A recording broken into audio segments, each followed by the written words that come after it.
guys, pada hari Selasa pagi ini saya berada di depan Galeri Ruwat-Rawat Borobudur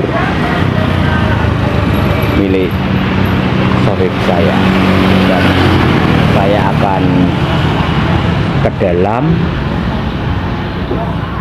Memasuki ruangan ini, mata saya langsung tertuju pada kuluk topeng ireng.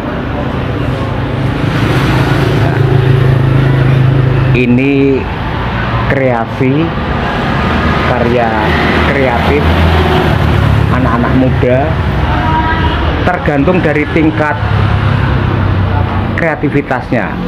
Kuluk topeng ireng jenisnya sangat variatif, tergantung sekali lagi dari tingkat kreativitas kreatornya. Tahukah dari mana asal usul kesenian topeng ireng? Kesenian topeng ireng berasal dari Dusun Tuk Songo, Desa Tuk Songo, Borobudur. Kreatornya tidak lain Mbah Lurah Timpal. Kan topeng ireng yang rancak, dinamis, juga menciptakan tembang-tembangnya, menciptakan kostumnya yang masa itu masih sangat-sangat sederhana, tetapi cukup kreatif juga, karena dari materi-materi atau bahan-bahan alam itu bisa dijadikan properti atau kostum topeng ireng. Misalnya dari janur, sampean tentu tahu janur ya, daun kelapa muda untuk rumbe-rumbe ya, juga dari isi batang pohon ketela. Di dalam itu ada semacam gabusnya, itu dipotong-potong, disunduk, dirangkai dengan benang, dijadikan kalung. Kesannya ya seperti masyarakat yang masih primitif gitu ya, tetapi waktu itu dianggap unik dan aneh kostum topeng ireng. Kesenian topeng ireng itu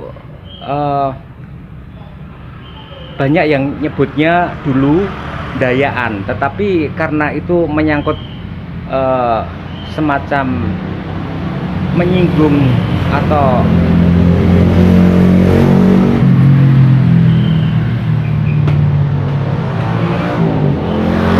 berkaitan dengan nama suku, karena menjaga toleransi, menjaga marwah dari suku Dayak, itu nama Dayaan itu berubah menjadi topeng ireng.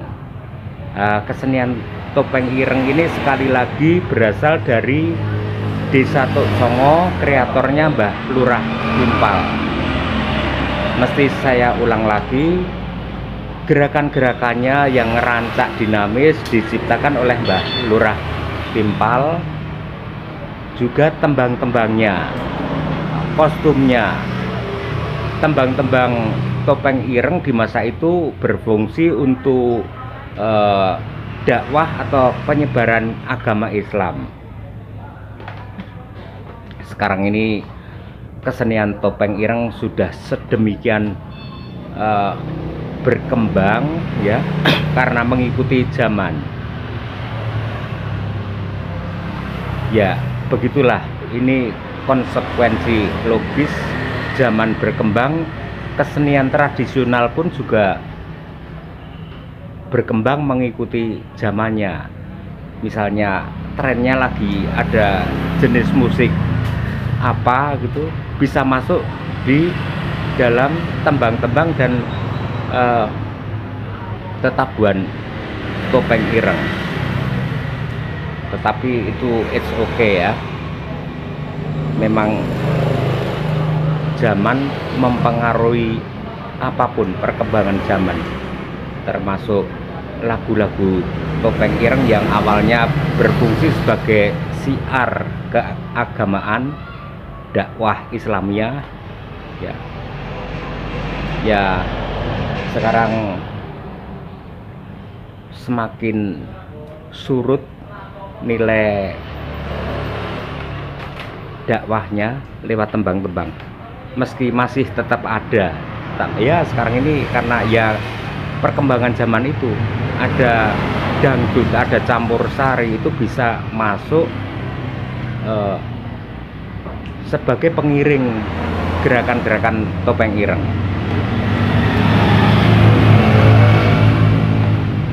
Kalau sampean sampai sekarang masih belum tahu dari mana sih cikal bakal kesenian Topeng Ireng, Mbah Gemblung jelaskan bahwa kesenian Topeng Ireng berasal dari Tuk Songo Borobudur. Kesenian Topeng Ireng ini berkembang di banyak kota ya, bahkan di Taiwan itu juga ada kesenian Topeng Ireng yang dibawa atau dikembangkan oleh TKI di sana. Seni itu mempersatukan, beda dengan politik. Kalau di politik masyarakat bisa terkotak-kotak menjadi, bisa jadi warna merah, warna biru, warna hijau, warna kuning, warna apa. Tetapi kalau kesenian itu mempersatukan ya, mempersatukan masyarakat, entah itu dari merah atau hijau atau biru atau kuning atau putih atau abu-abu, bisa lebur dalam kesenian, entah sebagai pemain Topeng Irengnya ya, pemain kesenian apa saja, atau sebagai penontonnya menyatu sebagai perekat. Luar biasa kesenian itu. Dan Mbak Gemblung batuk dulu. Ini di samping saya ada Mas Sucoro, sobat saya. Apa kabar Mas, sehat ya? Oke, alhamdulillah. Kita bicara kontekstual saja, mungkin kita nggak usah ngomong soal seni. Kondisi sekarang kayaknya lebih baik lagi ya, dikaitkan dengan pandemi gitu. Maksudnya lebih baik lebih baik apanya, ya, Mas? Usaha mikro bisa gerak lagi, menggeliat lagi, ekonomi ya. Ekonomi ya, mulai pulih ya. Ya. Ya lambat laun lah, dari sedikit demi sedikit mulai pulih. Itu yang pantas kita syukuri ya. Ya pastinya gitu nggih. Ya. Nah, sekarang Mbah Coro ya, sebagai warga Borobudur juga yang dituakan juga ya di kawasan ini, apa harapan ke depan untuk masyarakat ya, masyarakat yang datang ke Borobudur, itu tamu ya, turis domestik atau warga Borobudur sendiri, apa yang diharapkan dari Mas Coro? Silakan. Ya, harapan kesejahteraan itu pasti, meski kesejahteraan itu terbatas ya. Keterbatasan itu atau kesejahteraan itu ukurannya sebetulnya hanya pada diri kita sendiri. Meskipun semuanya itu juga tidak akan terpisahkan dengan yang tadi Mas Untung cerita soal politik, gitu kan. Soal politik itu warnanya berbeda-beda. Nah, tapi apapun kan warna berbeda itu perlu ada satu kesamaan.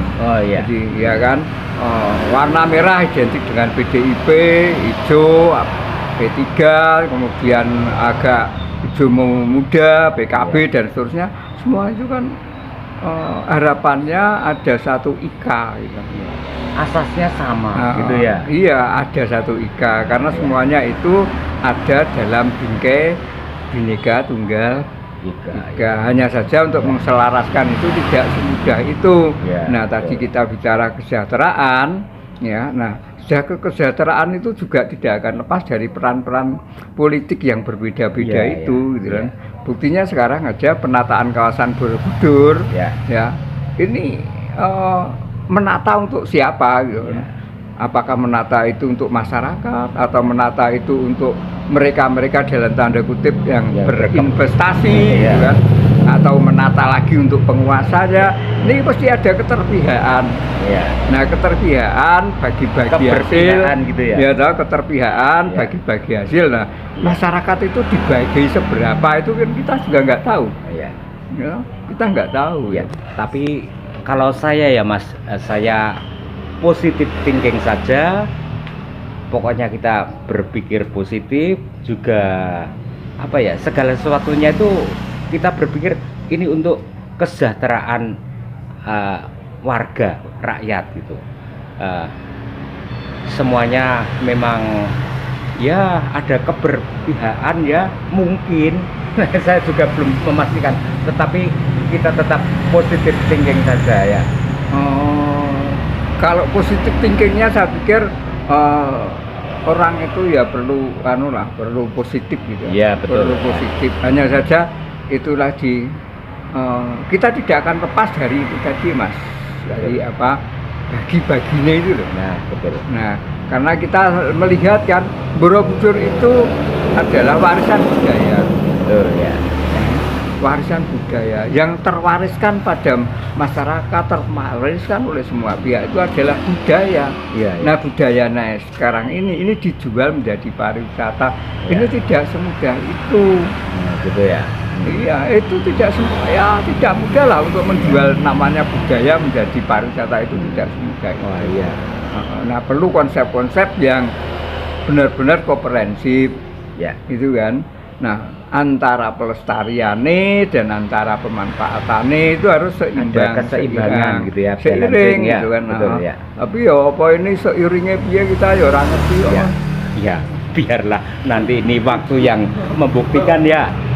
Gitu ya. Ya, ini juga mungkin tumpang tindih, ada kepentingan yang lebih merasa penting.